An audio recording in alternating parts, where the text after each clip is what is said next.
Business Takeout presents The Takeout Effect with Banki. The Takeout Effect brings real conversations in business.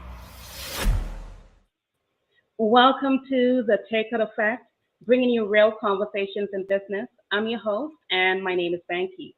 The Takeout Effect is brought to you by Business Takeout, and Business Takeout is a nonprofit social enterprise. Our mission is to increase generational wealth and empower our Black communities through entrepreneurship. Today's guest is an award-winning creative storyteller, using various mediums to invoke emotions, create change, build movements, and color white spaces. Welcome, Tanya Hayles. Hi, Tanya. Hi. How are you doing today? I'm good. How are you? I am pretty good. We are going to uncover a lot today. So for our mompreneurs out there, tune in.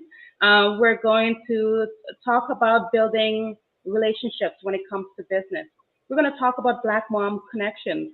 We're going to talk about coloring in white spaces. And we're also going to cover business tips and so much more. But before we do, actually, one thing is there is a game towards the ending of the show called Business Confessions. And we're going to find out if Tanya has a business confession. But before we do, let's hear a message from our sponsor.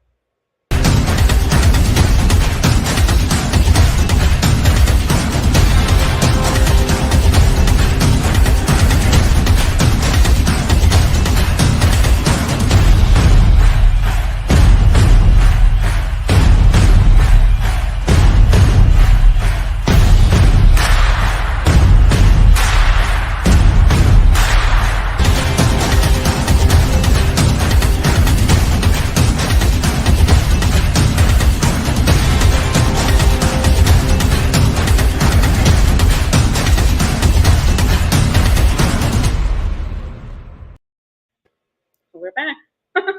That's a sexy commercial. Thank you. I did it myself. Nice. So you're the founder of a Black Moms Connection. It's an online global village of 20,000 members. It's a nonprofit, culturally relevant program and resources to educate and empower Black mothers and their families. How did this all start for you? Yeah, so it actually started when my son was 2, so 7 years ago. I was at a splash pad and I was like, do they make sunscreen for Black people? Because, like regular sunscreen on Black skin, it just doesn't melt all the way in. And I was in a lot of, Facebook groups for moms, but they're not very diverse spaces. And I wanted to be able to ask Black questions and get Black answers, because there are some things that are very specific to us, right? So I asked 12 of my friends, hey, if I started this thing, would you join? They said yes. And I was like, great. Started it. And then I didn't know what I was doing. I was like, they will come, I think, perhaps. And, it grew slowly. And originally I was trying to be very intentional about making it a Canadian only space. A lot of things online geared towards Black people are US based. And, we have different things, right? We have different financial systems, education systems, government systems, value systems. But it's the internet. People will find you. So that was that. And then in the spring of 2016, we went from 400 to 4,000 in 2 months. And I was like, what's happening? Where's everybody coming from? And it was really, at the time of Black Lives Matter and, Mike Brown and Trayvon Martin and everything else going on. And Black mothers needed a space to say, I'm afraid for myself. I'm afraid for my son. Where can we have this conversation? Not be gaslit, not be told all lives matter, not be told we're bringing up the race card or we're being paranoid or whatever, all the extra stuff that people tell us. And and it just became a safe space for moms to share and connect with each other, ask about hair, ask about, putting their kids in school, how to homeschool, infertility, all sorts of things. Some things that are general to motherhood and other things that are specific to Black motherhood. So in the fall of 2016, we decided let's create a nonprofit organization so that we can take the conversation offline and provide tangibles, right? It's great to inspire and answer questions in an online forum, but I'm like, how do we take it one step further? And we knew Yeah. we needed to be able to do that through an organization. So yeah, today we're an online global village. We've got 9 chapters from Asia to Atlanta to Alberta, almost 30,000 moms across, all of our kind of ecosystems on social media, and a national nonprofit organization doing really great work. I love that. I love everything about it. I'm a part of your Facebook group, Hey. and one thing I love about it is the support system that's behind it. A lot of mothers are basically speaking from their heart, and there's a lot of support without judgment, and I love that. You have great moderators to make sure everything runs smoothly. Listen, shout out to the ninjas, my admin team. Like they do it right. They're the ones keeping the heartbeat going. They have to go through all the profiles to make sure that these are Black women getting admitted into the space. That's what takes so long. People get impatient, and I'm like, hey, we're volunteers, and we got to make sure that it stays Black. There are post approvals when we get tagged in the comments that are going left, but you're right. Like overall, it really is a very supportive space, whether a mom just needs encouragement on her weight loss journey, or she's grieving a miscarriage, or she just really needs a space. And COVID changed a lot. There's a lot of people who don't have an in-person village, right? They might be physically isolated from their parents or their families, geographically isolated, emotionally isolated. So at the very least, there's a group of moms who look like you who can say, been there, done that, here's how we can support you. Yes, every baby has rolled off and fallen off the bed. You're not a bad mom if that happens. That Uh, actually happened with my son when he was, you know, within like 8 months or something like Yeah, they're loading a roll over, and like you're there, obviously. And then all of a sudden you're like, oh gosh. And you feel like the worst mom, and oh my God, they have a concussion, and then I'm gonna get jailed. And it's just like literally it's happened to every single parent in the history of parenthood. And it's beautiful to see, and I'm so proud of it. As it continues to grow and people share the space because they get something out of it, which is really important. That's great. I know, like from Business Takeout, similar to Black Mom Connection, it started off as a Facebook group, then it became a business. In both our cases, it's a nonprofit, right? Um, in terms of deciding to delegate, um, having the need to delegate and going ahead to do it, how easy or hard or difficult was that transition? Um, the reason why I Yeah. say that is because with Business Takeout, I feel like it's my baby. It's something that I birthed Mhm. it. Right? So it's hard for me, and that's something within myself to delegate roles and responsibilities off to someone else to make sure that they're going to do it to the quality that I expect for myself. Whew, okay, so let's get into it because this is literally what just happened. Yeah. But I'm a storyteller, so I got to give the whole story. So in 2016, we're a nonprofit. We got no money, hope and a dream, and a couple of board members. We incorporated as a nonprofit and not a charity because charities just require so much oversight and so much I's to dot and T's to cross, and it's a very cumbersome endeavor. And I'm like, we're not ready for that yet. Cool. And we work on building relationships, and I know we'll get to that later, and so I won't deep dive into that. But it was 7 years of really just, I always knew I wanted to hand it over. I built in Hmm. my own succession plan. I did not want to ever be BMC's first paid employee. It's executive director. First of all, BMC can't afford me, so let's start there. B, I have no interest in doing budgets and payrolls. I'm like, that sounds boring. And I think that it's really key that founders figure out and plan for when they're no longer in the day-to-day operations of their organizations, and they can hire and they can delegate. For us as nonprofit, it's hard because no one really likes, funders don't like funding operations. They like funding programs and events, right? They want things that they can brag about to their shareholders, to their bosses, to their boards. And I get it. But programs and events don't happen without people, and Yeah. people don't work for free. So that was the hardest challenge. And so when we received a pretty large corporate donation at the end of last year, and they said, do whatever you want with it, I was like, oh my gosh, I can finally hire. Like, this is, my dream is finally coming true after 6 years. And then the process had to be accelerated because I got a job offer that I couldn't refuse. And I was like, oh gosh, now I got to hire under duress, and on a specific timeline.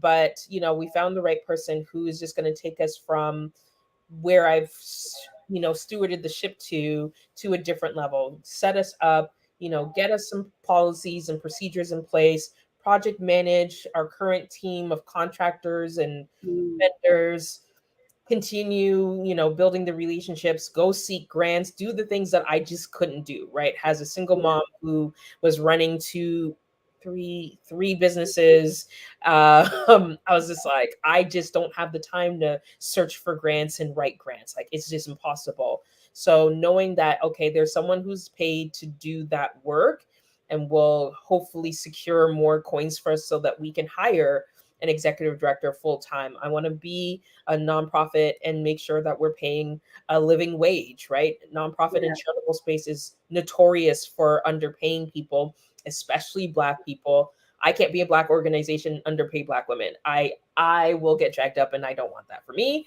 And I think it's just like we setting a new standard.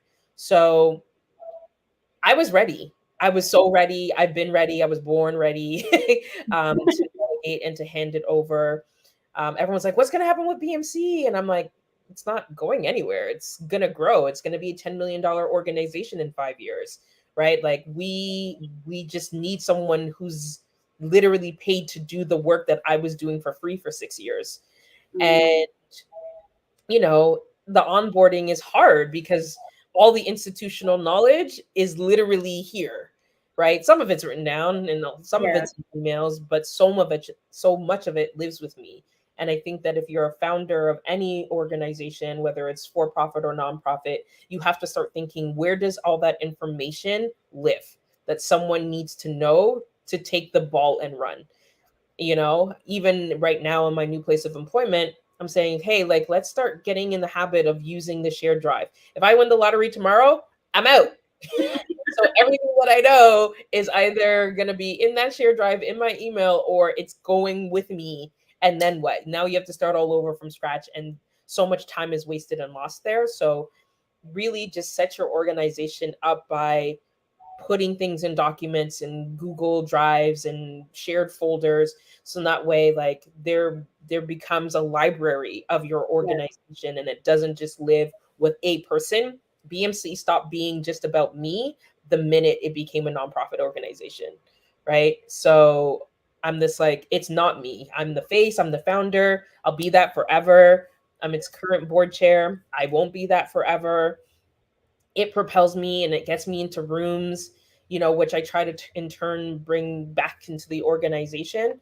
So yeah, like, I think it's just really important you have to have a succession Yeah. plan. Plan. Definitely. Yeah, you need to plan for that, because do you want to be working forever? Like, no, like, the whole point is to build something that can walk on its own. And to the last point where you talked about like how Business Takeout is your baby, I read a book a few years ago called Big Magic. It's written by the woman who did Eat, Pray, Love. And she talked about trying to get away from that language of calling something our babies, because our babies, we nurture, we hold on to, we love, and we don't want to let them go.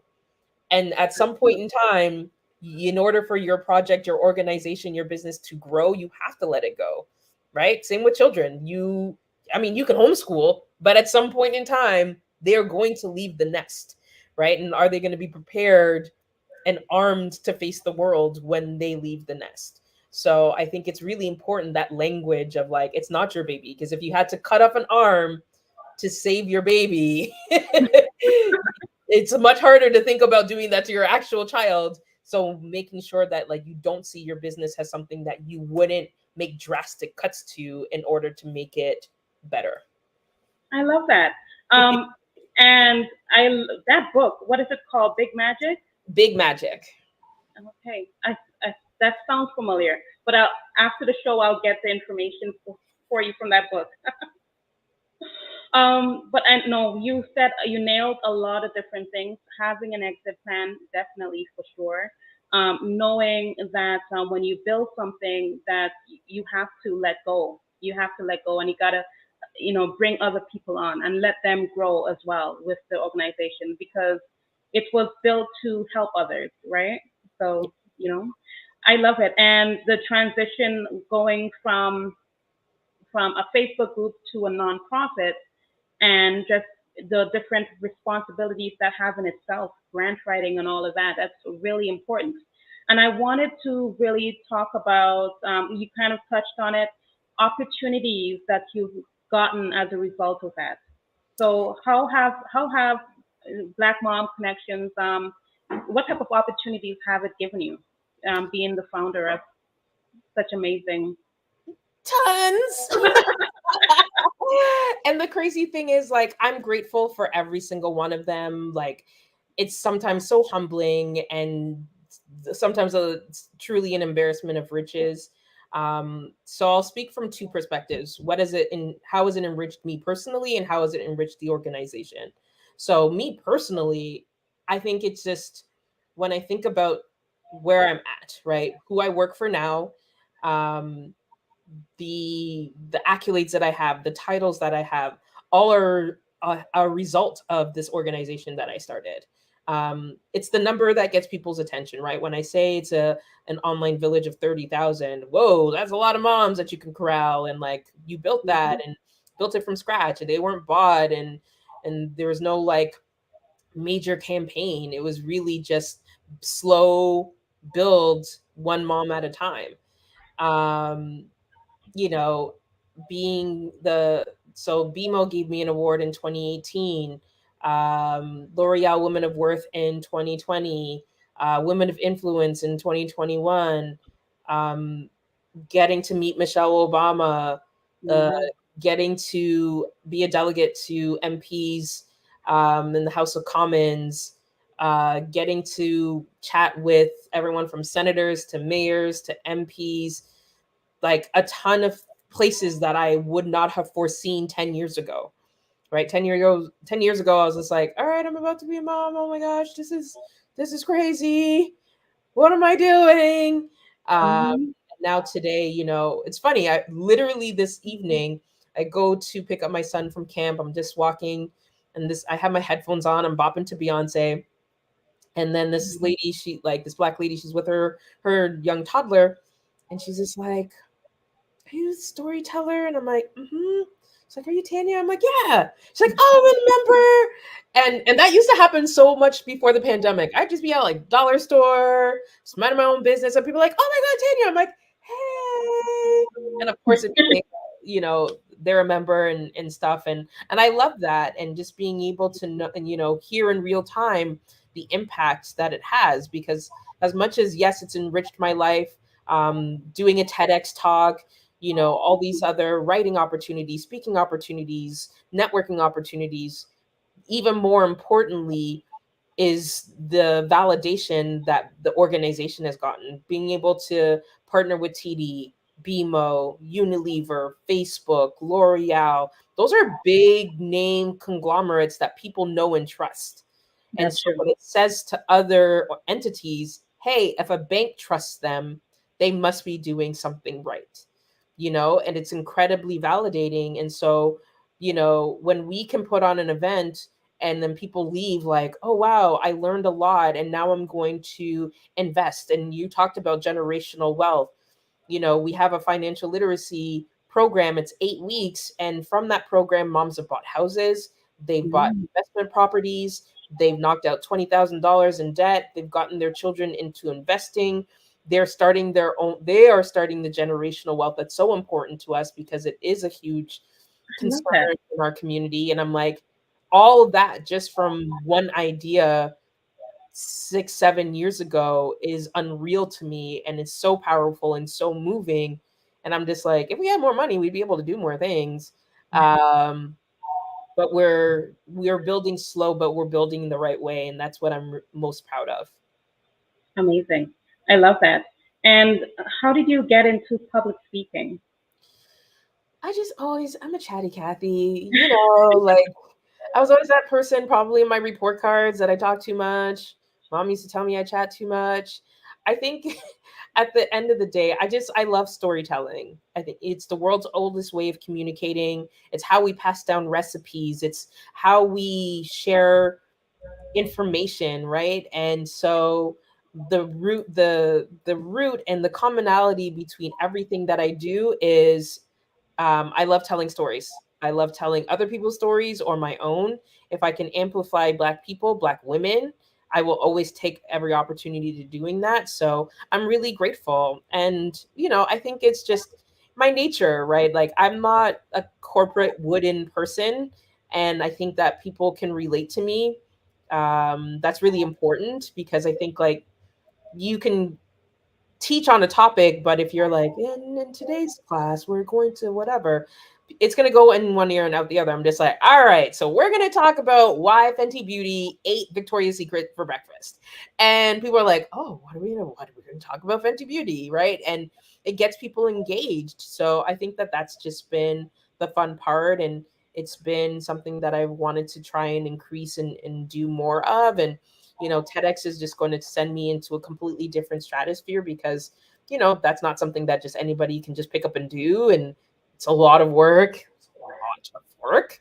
It's very anxiety riddled. I've never been as nervous in my life as I was walking across that stage, but I'm immensely proud of it. And, hopefully it brings me on to even bigger and better stages.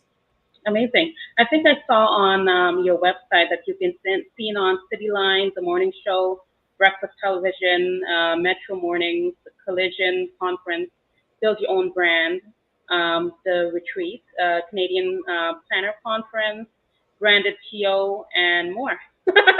Yeah, I do. I read all of that.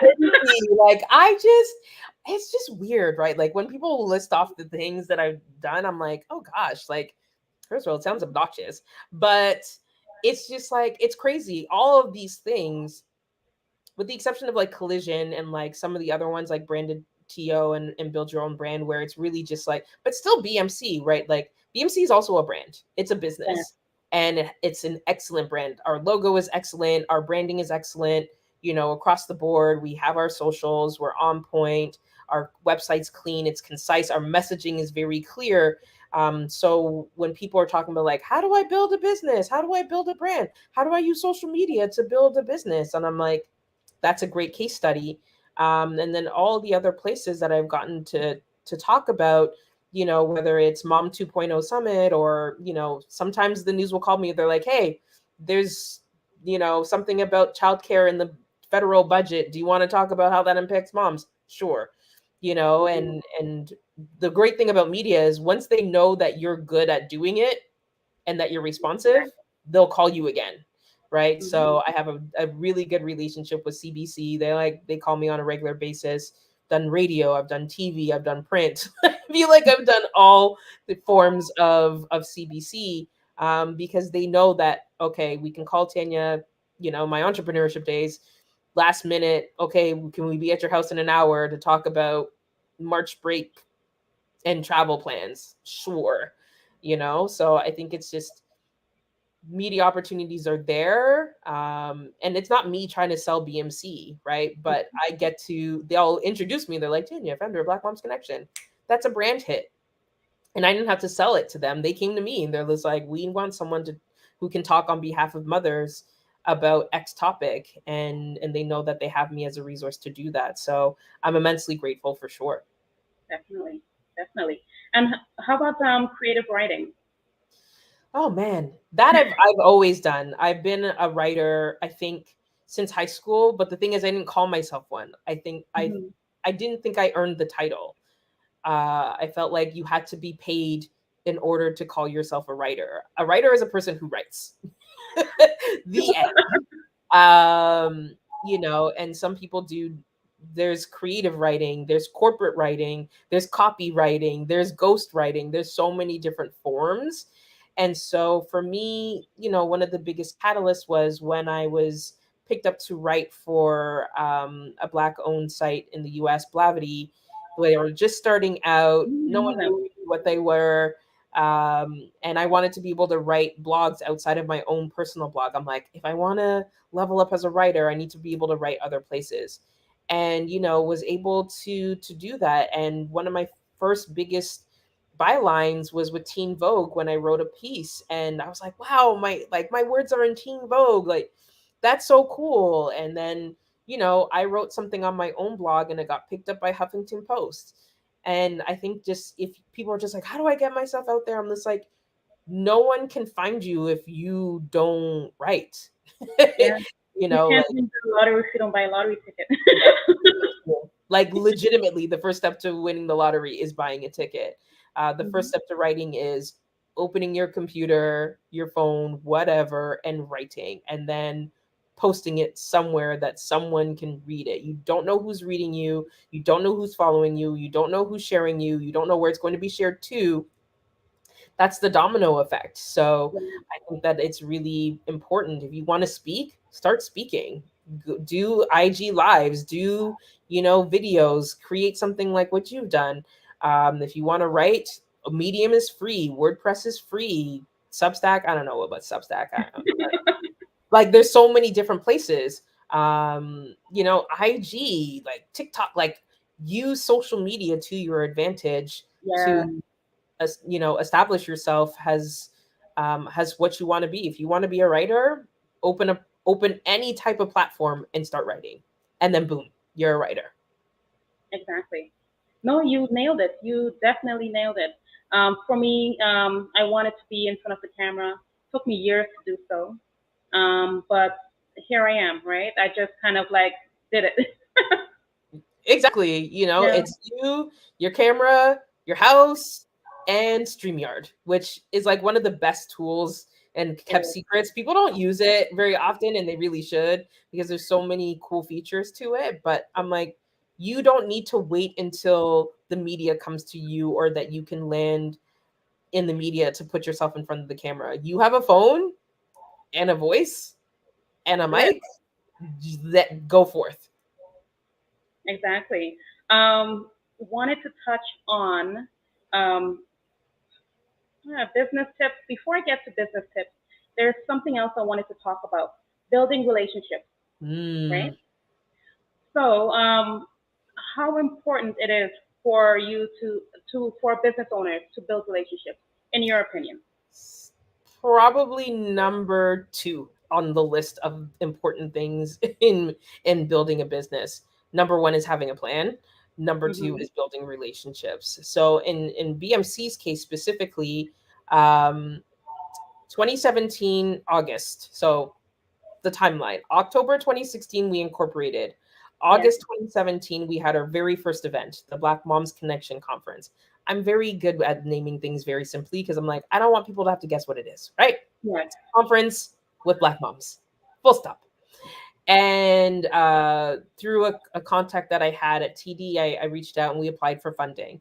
And TD, they don't fully fund a first year project, right? So if we ask for, I don't remember how much it was. Say I asked for 30K, they're like, we're going to start you off at 10 and see how it goes. I'm like, oh, Yes. well, all right then. And that was 2017. Mm-hmm. And, we continued to provide value. We gave them what we said we were going to give them. Tried to over provide value if we could, right? Give them more. So here's the social hits. Here's a recap video. Here's all the pictures that our photographer took with your branding in the background. Trying to make sure that we gave them what we requested in our Yes. application. And so that was 2017, and now in 2022 have an announcement coming, but we were able to secure our largest grant ever through TD Ready commitment. And it was as a result of years of showing our work, giving them what they asked for, sometimes giving them more, being transparent with them, letting them be a part of the process, and most importantly, asking them what they wanted. It's Yes. nonprofit people who run nonprofit organizations or have nonprofit businesses, they get in this habit of going to the funder and be like, we want money, give us the monies, but never asking what the funder needs. because they have this one big mistake that they usually make, especially when it comes to events. Event sponsorship is not about philanthropy, it is about marketing. The company will sponsor their event, your event, because they want to get in front of the audience that is attending that event. Yeah. And they don't have the in-house staff to plan the event. So that is why they are sponsoring it. They're like, hey, you have an audience of Black women. We want to talk to Black women. We will pay you to be in front of your audience. That is what event sponsorship is for. So going to the funder and just being like, please give us some money. We're a great story. We're a charity. You are amongst one of literally 90,000. There's like 90,000 registered charities, more that are probably just doing things in unincorporated nonprofits, grassroots, or whatever. So I'm just like, you have to cut through the noise. What are you going to offer them? TD, one of their big pillars is supporting Black community and doing it year round. Financial literacy is a core pillar because they were big. I put two of their initiatives together in one and said, hey, I have moms who trust me. They will come to this event virtually or in person. You want to talk to them and turn them into customers, sponsor this thing. And it was building that relationship. And then I could finally say to them, hey, how do I get from a 5-figure to a 7-figure relationship with you? What do I need to do to get that? And they told me. And so I'm like, all right, say less. Wrote an application, and it was 75% successful, right? So we went from 5 figures to 6 figures with them because I was able to have conversations with multiple people inside. And also we had internal champions who said they are worth this increase in money because they show and prove. Everything that I put in that proposal, they know we're going to do it, right? We're not going to just take their money and then run and buy a house and send me to Bali. I would love that for me, but that's not ethical and that's not what I'm here for. So building relationships is key, right? 2018, BMO gave me an award. I said to the VP, this award's great, but it didn't come with any money. You're a bank. What's up with that? You know, and of course I'm always respectful, but I'm also just like, what's up? And eventually, you know, they were the founding sponsor of BMC's Rent Bank, where we are able to make a payment to a mom's mortgage or rent provider directly. So if they're struggling with rent that month or to pay their mortgage, we will make a payment for them. And BMO's the one who gave me the seed money. And I didn't even ask them for it. I asked them to amplify it. I'm like, hey, this is something we're launching. Do you mind sharing it in your internal employee channels? And they said, well, where's the money coming from? I'm like, not quite sure yet. And they're like, here's some money. And I'm like, great. And then the following year, they're like, here's some more money. Do whatever you want with it. That's not a usual way of how banks would roll. And I probably shouldn't say this out loud, but the reason why I'm sharing that information is because that started in 2018. I didn't go to the banks every year asking for money because the banks are always used to people asking for money. I asked them, what are their internal goals, right? They shift. Everyone's got a boss. Everyone's got KPIs. Everyone's got things that they have to meet, right? So they're like, no, we want to talk to more mompreneurs. All right, we'll put together a session of mompreneurs and you guys can sponsor it. Great. It now aligns with what they have internally. They can go back to their boss and say, we sponsored this thing, it got this response, blah, blah, blah, socials, and we got the money to do it. And the moms got a free event. 3 different parties just won based off of one ask and one relationship. I love it. I love it all. And I think you were dead on, right? You need to, a lot of, everyone is sending in proposals to get sponsorship for something. But knowing, first off, having a meeting with them or just simply asking, what are your goals? You know, what are your challenges? And how can we help you with that? Yep. I think that's dead on. Even with building relationships, I saw quotes from your website that says, if you want to go fast, go alone. If you want to go far, go together. And I love that. I just had to put that in there. True. And I think like people think that everything has to be transactional right off the bat. And that's not the case. It took literally 2 years for me to get money from BMO, but I still was building the relationship in the meantime, Yes. having conversations, checking in, commenting on their LinkedIn posts. That's all part of the relationship building. That is the work. And it's not going to pay off immediately. When you plant a seed in the ground, you don't end up with apples and lemons right away. You have to wait for the roots to grow down and the tree to sprout up, Keep watering it. and keep watering it. And maybe it's in a dry area. Maybe it's too wet. You have to figure out if you have to move it and change and pivot. So much has happened. Oh gosh, a pandemic. Like there's so many things, external and internal, that will shape how things are going to go for you. But at the end of the day, I'm just like, people know that I don't come to any table with my hand out.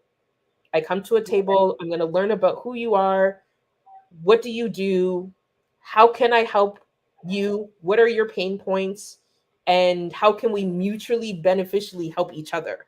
That is the part that is missing in so many things. People sliding in my DMs, and now that I work for where I work, they're like, can you whatever? And I'm like, no, A, I don't know you. B, I've literally been there for 14 seconds. I have absolutely no idea what I'm doing yet, much less who I would even pitch that to.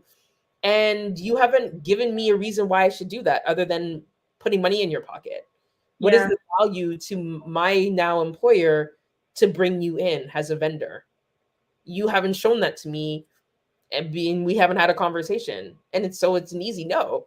And even for BMC, everyone sees the number and they're like, can you promote this? Can you share this? Can you promote this? And I'm like, that's work, right? It doesn't matter if it's just an Instagram post. Why can't you share my book launch, my product, my business? I'm like, because I spent 7 years building the audience that you're trying to get in front of for free. Yeah. I put blood, sweat, and tears. I also have the trust of my community. They know that we don't sell them. I'm just like, if people want to get in front of the moms, I'm like, you have to have a value add. Oh, can you put up this research project? Are you paying the moms to participate in it? No. Then I'm not giving it to them. Moms are busy. They're tired. If you want the moms to give you their time, which is valuable, and you're not compensating them for it, I'm not putting it in front of them. Period. It is a two-way street. It's a two-way street. What are you offering to me? It's going to help you with your project. One person's going to get helped out of this transaction. And I'm not even saying help BMC, the organization. I'm saying help the moms. If it's not even helping the moms, then it's an easy no for me, right? Yeah. And I know people, especially small Black businesses and stuff, they probably get mad when we don't respond or we say no. But I'm like, if it's only about putting money in your pocket and there's no benefit to my members, then I don't know what to tell you, but well, I do know what to tell you. The answer, because you haven't built a relationship, right? We post other things from other entities all the time, but it's because they built a relationship with us. We believe in their content and we know that it's going to benefit the moms. Exactly. And it's a two-way street. You basically, you can't just do that. I don't know how else to say it. They can't try. Trust me, they do. BMC inbox, my personal DMs, like people just think like, well, what's the big deal? And I'm like, I do a lot of lifting as I climb. I do a lot of bust down the doors and bring people with me whenever and however I can. That is not something that you are owed just because we share a skin tone or a gender. It's not something that anybody's owed, because when I was building BMC, I know who was there, right? And I've rewarded those people accordingly and make sure that they know and that they're acknowledged. I'm like, so if you weren't there while I was shooting in the gym, I'm not giving you my basketball shoes. That's one of my challenges, I guess, with the Business Takeout Facebook group, getting people to volunteer and everything. It's been a challenge, but but then asking for something in return when you could have helped out in, it's two ways. So mompreneurs, right? Any business tips that we can give to our mompreneurs out there, our Black mompreneurs? Yeah. think that here's my thing. I don't know how I really feel about mompreneurs, right? Because at the end of the day, your identity is more than just you as a mother. You're an entrepreneur who happens to be a mom. Yeah. I think that there's rooms where you're a mom first. I think there's room where you're an entrepreneur first. I think that there's rooms where you might be both. In a BMC space, you can be both easily, right? Because we're a mom-centric environment. I'm very staunch about making sure I keep my identity. It's very easy, and it's because society encourages women to lose themselves as soon as they become mothers. You're a mom first. And in some societies' eyes, you're mom only. Everything else is a distant second, is a distant third, and you are absolutely last. So when you are starting your business, you're not a mompreneur. You're an entrepreneur.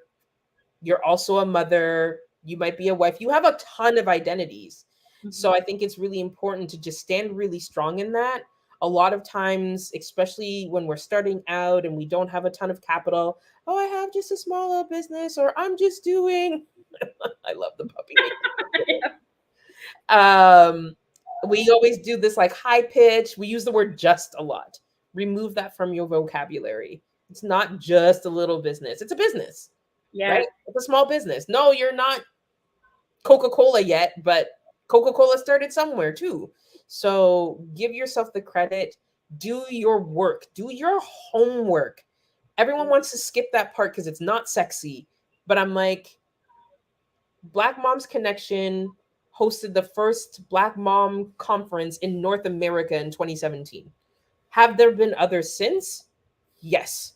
Were there others before then? According to my Googling, and I'm pretty good at the Googles, no. Which is why I'm able to say we were the first Black motherhood conference in North America in 2017 because I did my research, right? So I'm not competing with somebody else. Now there's a ton of other entities and other organizations on the market. They have other conferences. That's fine. They might be bigger and better and splashier and get better speakers. That's cool, right? We're serving the same people, so I'm okay with that. But back in 2017, I was the first because I did my research, right? When I come up with a sub brand, Finlit you okay, mama. The first thing I do is I go to GoDaddy. If you cannot secure the .com for your business idea, then you need to go back to the drawing board and come up with a new name. And then, as a web designer, I agree. Unless your business is local, unless it's completely local and you don't plan to expand it outside of your local Toronto area, whatnot.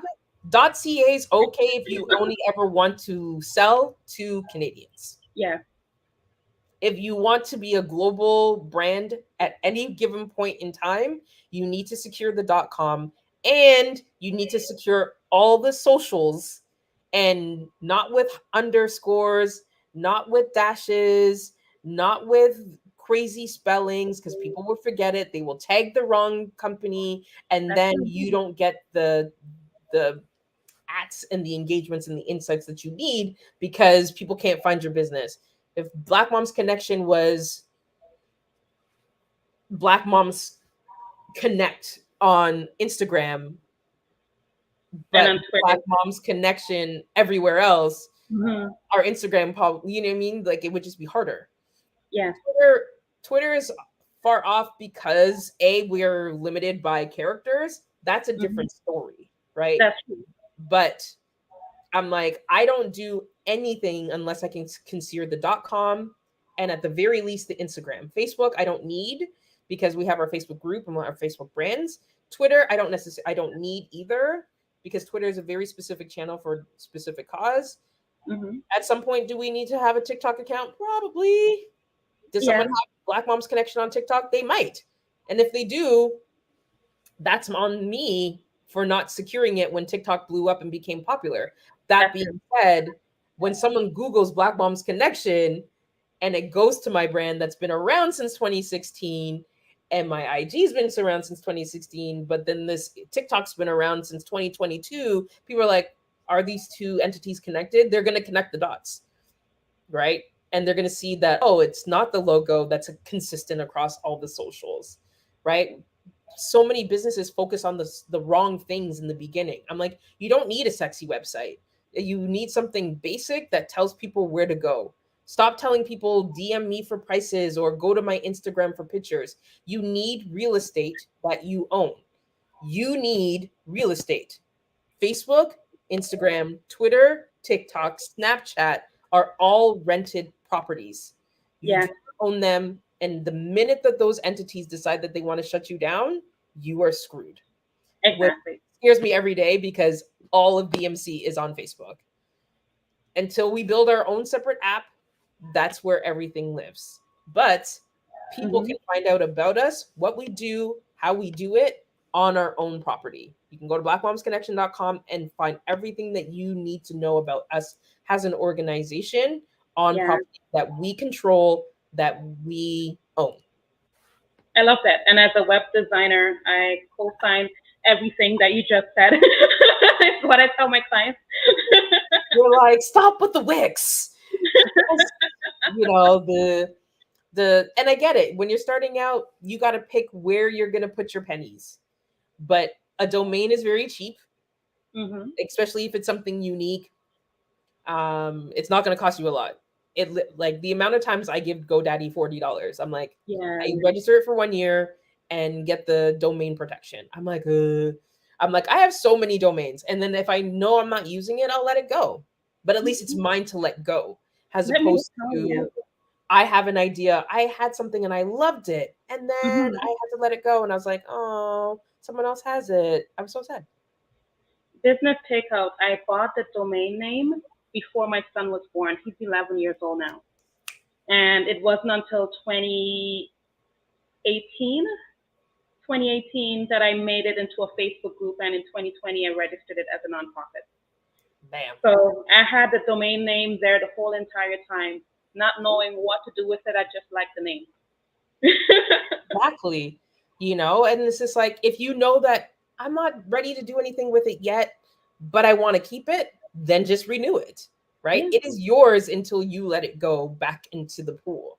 But if there's exactly. something that you're like, no, something strikes you and you're just like, wait, I love that. GoDaddy.com. Is it available? Yes. Okay, bet. Just buy it. It's a short investment, but And you can sell it. nothing is more heartbreaking than having a brilliant idea and it's taken, or you have to settle for the .net, .org, .edu, right? No one defaults to those. Everyone defaults to, what's the name of your business? Okay. You have a website? Yes. They're going to assume it's .com until you're told otherwise. That's true. .nfo, all these other extra things, you're making it harder for people to find you. You're making it harder for Google to find you, and Google knows everybody and everything. Yep, If Google can't find you, you don't exist. that is true. We're about to go into the game section of the show. And this is a game called Business Confessions. So we're gonna basically how the game goes. I'll give you a business scenario, right? You will give me your response, and I will guess if it's a lie or if it's a confession. I love it. I'll let the game begin in a moment.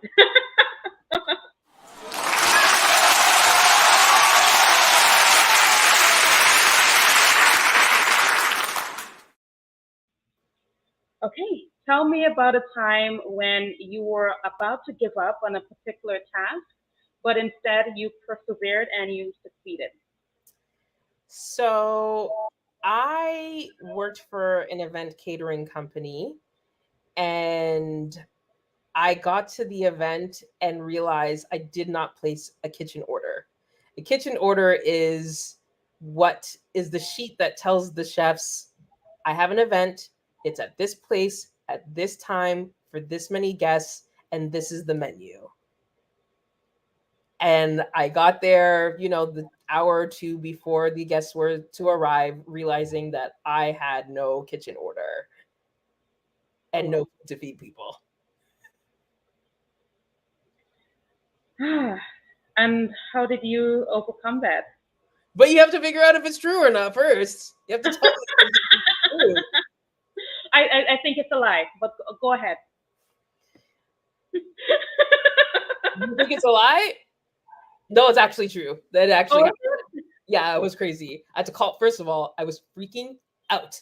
Then I was like, after my freak out moment, I'm like, okay, I have to make the dreaded call to my boss, who had a really bad temper. He was just known for whatever, and he was already at an event. He was at a higher priced, like super VIP event, and I had like my not so higher price, not so VIP. So I was like, hi Simon. So I forgot to place a kitchen order and I have no food. And so what we were able to do is like whoever was in the kitchen like pulled whatever we had in the fridge.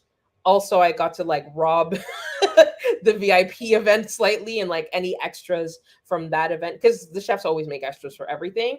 So any extras from that event, I was able to, and they were able to do. It was like slightly late, but when you have a bar, things can be forgiven when there's alcohol. But we still had to like apologize and discount the client because we didn't give them what they asked for, right? They had yeah. ordered certain things, even though their menu was technically more like there was duck and like lobster and caviar. That's not what they ordered. And they weren't happy about that, despite the fact that they still got food and they got better food. We still had to discount them. So that was a lesson in double checking that things are done. Yeah. That was a fun scenario. It was not fun. I'm like, there's no way that could have happened. You know what's crazy? So the other time that I forgot something, I'm generally pretty good. Did have my kitchen orders in, and the night before, something just triggered in me, because you know how like they tell you writing things down by hand triggers your memory in a different way than like putting it in a digital calendar or whatever. Yeah. And I didn't remember typing 300x cupcakes. I was like, I remember everything about that kitchen order, but I'm like, so I called the kitchen. I'm like, hey, is there a cupcakes on my kitchen order? He's like, no. I'm like, crap. So again, I had to call my boss and I'm like, oh, Simon, I forgot to put cupcakes on my kitchen order. I need like 300 of them. And like now they don't have the time to bake those. So like we just went and purchased them and whatever, and we were able to fix it. But it's just like, it was literally my mind. Like my mind was just like, I don't recall typing those letters out. And had I not, I would have gotten to the event, and then that would have been a harder fix, right? Because like, where am I going to get 300 cupcakes at like 5 o'clock, 6 o'clock in the evening, right? I actually don't remember the time of the event, but it's a lot easier to fix the day before than it is the day of. So I'm glad I was able to catch that one at the last minute, but my brain was just like, you didn't write that down. Or like sometimes I'll write something down and I'm like, oh, it was in my red notebook and I was writing with blue pen, right? Like it's weird what the mind does. But yeah, like that catering life was hectic. It was great. It was fun. It's exciting, but it was also very stressful. Definitely. So what does the future hold for you? I know you just started a new career venture. Yes. Where do you see yourself in the next like 5 years? Very exciting. I see myself as a published author. I'm really hopeful to get a literary agent who is able to secure me a book publishing deal. I know everyone's like, you can self-publish and whatever. I don't know. I'm not doing all that. I'm definitely still on the public speaking route and have a speaker agent who allows, who secures me, bigger and better stages to speak to. BMC has secured a space where we can have our community and childcare center, and I'm, can do a groundbreaking and a ribbon cutting with the Prime Minister, and I'm happy. That's it. Like I travel when I want. I'm happy with where I live and who I'm with and what I'm doing. Yeah, that's what the future holds for me. I love it, especially the happiness part. We need that. Hard. We've learned a lot. We've lost a lot in the last few years. It's really hard right now. There's no industry entity that is not literally on fire, including the planet Earth. I just want to live well. I never want to be a person who works to live ever. I don't dream of labor. I don't have a dream job. I just dream of having a life where I'm like, there's a flight sale to Paris. I'm going to book it. That's what financial freedom looks like to me. Being able to book a flight and take it, and then take that trip in style. If I want to upgrade myself to first class, I have the money and the capacity to do that. I can stay at a 5-star hotel. I can have a budget, but also blow said budget, right? Yeah. That's what financial freedom is for me. I have no dreams of becoming a homeowner. Property, yes. A home, like here in Toronto, in the cold? No, I'm good. Like, first of all, who can even buy a house in Toronto? Let's start there. Yeah. But, I just want to be happy, and I want to be free. And those two things, I know they're hard to come by, and it's not going to be a consistent, but hopefully it's prevalent. Yeah. No, I love all of that. As you were talking, there was this thing I saw on TikTok where it's like something about do you have a dream job? And it's like, I don't dream of labor. Yep. Yeah, I think it's a quote from a show, and they're using that. I was like, yeah, I agree. And that's why I don't ask my son what your dream job is. First of all, he's 9. He wants to be a basketball player because all 9-year-old boys want to be basketball players. I want to be a YouTuber, but yeah. Well, yeah, I think that came up at some time too. So I'm just like, okay. And then we just move on. And every so often, I'm just like, hey, you said you want to be a basketball player. They go outside and practice, right? Like, you have to get off your phone and actually go outside and play basketball. I'm like, because if that's your dream, I'm going to encourage it. It's also going to change. He's 9. Most people who have a 9-year-old dream don't become it. And that's okay, right? Because that's what childhood is for, is to have childhood dreams. Yeah. And it's important for me to just not encourage that he becomes an employee for someone. If nothing else, the only thing I will push is study business. You either work for one or you'll have one. Yeah. Capitalism runs everything. So just learn what it is to run a business, and either you'll be an invaluable employee or you'll be an excellent entrepreneur. Yeah. For me, I agree with you 100%. No business education, and just education in general, because for my son, may not be good at math, but may be good at writing. And, if he is in business, he can know exactly where to situate himself in terms of what type of business he wants to build. Exactly. So I love it all. It's been a pleasure speaking with you.